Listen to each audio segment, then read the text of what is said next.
Населението да биде предпазливо поради опасност од терористички напади, предупреди германскиот министер за внатрешни работи Томас де Мезиер. Тој додаде дека опасност постои не само од поединечни напади, туку и од онакви какви што имаше во Париз, но и од терористички напади кои би се одвивале на меѓународно ниво по исто сценарио. Според Мезиер, жителите треба да бидат внимателни од можна радикализација на членови на семејството, соседи или пријатели. Тој дополни дека радикализацијата не се случува само преку интернет, туку дека започнува во најтесниот круг.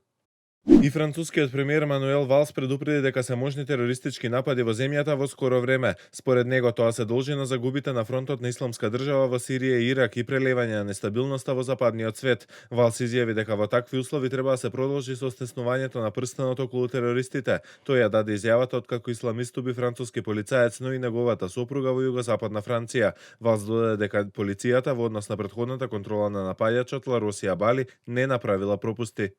Вработените во грчката граѓанска авијација се закануваат со 5-дневен штрајк. Синдикатот ги испратил своите услови до Министерството за транспорт, финансии и туризам. Од синдикатот бараат да не бидат продадени 14 регионални аеродроми на германска компанија, бидејќи како што вела тоа лошо ќе се одрази на економијата, одбраната и социјалната ситуација. Исто така обвинуваат за преголемо владино влијание во работата на авијацијата. Ако штрајкот се оствари, ќе нанесе големи последици на туризмот, затоа што совпаѓа со почетокот на туристичката сезона.